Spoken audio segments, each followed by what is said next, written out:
Thank you, Victoria. So one more technique towards the implantation, that is cortical cleanup and posterior capsule polishing. Well, my only financial interest is giving the best possible care to my patient. So let's continue the journey towards a successful implantation and visual recovery for the patient. And irrigation aspiration is the technique to clean up the cortex. And well, just as a word of caution, it should not be overlooked in phacoemulsification, as an inattentive IA can lead to a capsular rupture and all the mess. It's a penultimate step before a successful loading and implantation, and it is not included in the nuclear fragment category because now we have to change gears, that's change the handpiece, change the parameters, and also change the technique. Here we are only left with the softer material, and so there is no ultrasound energy involved, and the system changes from irrigation phacoaspiration to only irrigation and aspiration. So the cortical cleanup could be divided into two. Primary, it is included when we are doing it as a single procedure in the same sitting, but sometimes you might end up cleaning your cortex for yourself if you are in a mess, or for somebody else as a secondary procedure. And we can also say it's a routine cortical cleanup during a very uneventful surgery, or it could be in difficult situations wherein you are faced with a small pupil, or you have a PCR in place, or subluxated lens, or zonules, and all that stuff makes it difficult. So what actually is the irrigation aspiration procedure? It's the removal of the remaining soft cortical residue from the capsular bag after the nuclear emulsification. And it has to be within the capsular bag at all times, and of course it has to be in closed chamber system. Ideally, a complete removal of cortex leaves a perfectly clear bag and chamber and minimizes the chances of post-operative inflammation as well as prevention of PCO. So the cortex that now we are going to encounter it is mostly in two layers: the epinucleus or the supranuclear cortex, which is a soft continuous region of cortex surrounding the nucleus, and hydrodilation can provide an epinuclear shell that can be removed as a single bow, or you might, and then over and above that you will be also involved in removing the peripheral cortex, which is located beneath the entry capsule into the equator lesion and lying the posterior capsule. The peripheral cortex tends to have a more fibrous texture with firm attachments at equator and entry capsule, and which are not present along the posterior capsule. Therefore, aspiration of the peripheral cortex requires a stripping action from the equatorial and entry lens capsule in order to achieve a meticulous cortical cleanup. And the techniques to remove them are mainly the coaxial one, the bimanual, and in many cases you might also employ the dry aspiration. These are the handpieces for the bimanual and the coaxial techniques. So let me describe the coaxial irrigation and aspiration. When phacoemulsification came, I think we had no choice, but it was all coaxial irrigation and aspiration, and many of us still continue doing it. It involves a single handpiece where irrigation and aspiration are not separated, and they happen through the same handpiece. They are done through the main incision. The side part is used to stabilize the eyeball, to feed the matter, sometimes to tease the matter, and keep clearing the aspirating port as and when it gets blocked. The irrigation and aspiration handpieces have a rounded tube with a single lateral opening. They have a diameter of 0.2, mostly it is 0.3 mm of diameter.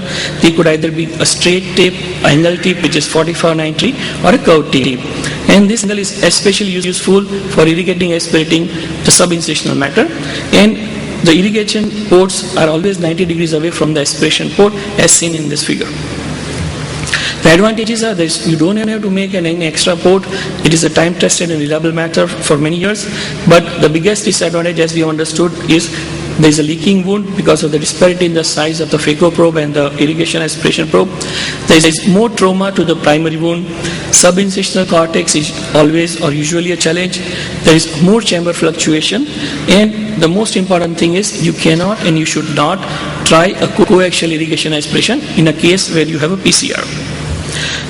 Against that, a bimanual involves separate irrigation and aspiration handpieces. Extra port has to be made, but the biggest advantage is convenience to switch each handpiece and change hands, and so there is no subincisional area. There is more stable chamber, and there is a sparing of the main wound, and it's a way to go in PCR cases. This is a schematic diagram of a coaxial versus bimanual, and as you can see, coaxial Coaxial gives you some wound lick. Against that, a bimineral gives you very stable chamber as the main wood is not disturbed.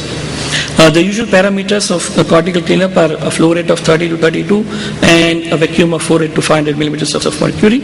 And this is a schematic diagram of the different positions in phaco as well as in irrigation aspiration. In irrigation aspiration, there are only there is only irrigation and aspiration. The surgical parts are you should try and enter the ACC using irrigation only. This deepens the chamber, the capsular bag opens up, and the aspirating port is taken close to the material to be aspirated. You have to build up the vacuum once you are near the cortex, engage the fibers, and then gently strip them. Once engaged, you bring them towards the center and aspirate, and you can use the other hand to keep cleaning up the aspiration port. So this is a schematic diagram.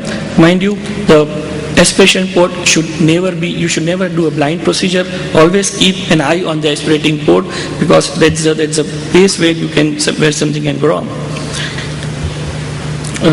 This is how a coaxial one is done.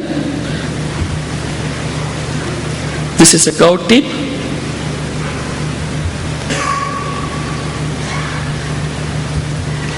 Aspiration of subincisional cortex. This is many times a challenge, especially in the coaxial ones. The primary requirement is to raise the irrigation bottle a little higher to deepen the AC, and a lot of techniques have been described like the ice cream scoop maneuver, the bimanual technique, the IL sweep technique, and the IL compression techniques. These are all different modalities or versions wherein you can take care of the subincisional cortex. And again, a schematic diagram to tell you of how you can actually bend your irrigation aspiration handpiece to take care of the subincisional cortex. All this has been obviated by the inventor of the bimanual technique. The IL sweep technique is, many people employ this, is insert the IL in the bag, fill the bag with viscoelastic, rotate the IL in bag, and the IL loops will make subincisional cortex loose so that it can be aspirated easily. And many people also employ the IL compression and aspiration technique. One thing which you never want, and that is a posterior capsule ran during the IA, and at the first sign of break, do not abruptly remove the irrigation and aspiration handpiece from the eye. You need to stabilize the eyeball, for which you need to inject some visco from the side port before withdrawing. Do not leave the chamber abruptly. That's the biggest mistake you would have ever made. And if most of the cortical material has been removed, you can first place the oil in the bag prior to removing the rest of the cortex, or you can employ a technique of dry aspiration, wherein you fill in the chamber with viscoelastic and just enter the chamber through the side port with only a single cannula, so there is no irrigation and no churning of the vitreous. Capsular polishing, well, you all know it's to reduce the test. Try and do it under high magnification, very low vacuum and flow. Make sure that you have changed your parameters from irrigation and aspiration to capsular polishing, or the CAPVAC mode as we call it. You need to fill the chamber with visco, no folds on the posterior capsule, and beginners really have to be cautious because they have to have the feel of catching the posterior capsule and seeing it. The irrigation aspiration tip is to be brought either with the side port or perpendicular to it and carefully facing down towards the posterior cortical material. A gentle sweeping motion is used to catch the edge of the plaque and pry the fibers from the capsule. This is a schematic diagram, and the most important message here is ensure capsule vacuum settings. This is a case wherein you feel that almost you've cleaned up everything, but well, that is not so. Since the pupil has come down a bit, you might be surprised to find the amount of material which is still lying there in the cortex. And this is a technique of dry aspiration which I was talking to you about, wherein you can very easily remove the equatorial lens material and be very, very gentle, and I think you never can go wrong and break the PC with a dry aspiration. As you can see, I keep doing it, just a few more seconds. So this is a very important technique of dry aspiration, and which can be done even if the machine fails and you are left with nothing else.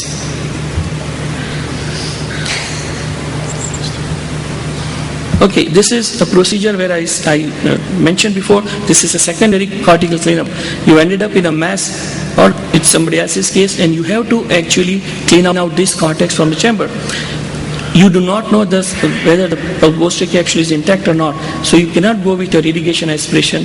And so the best way would be either some visco expression as well as some dye aspiration. And you can keep doing it with the help of a single cannula. Dr. Shah, I think. Thank you very much. Okay, thank you.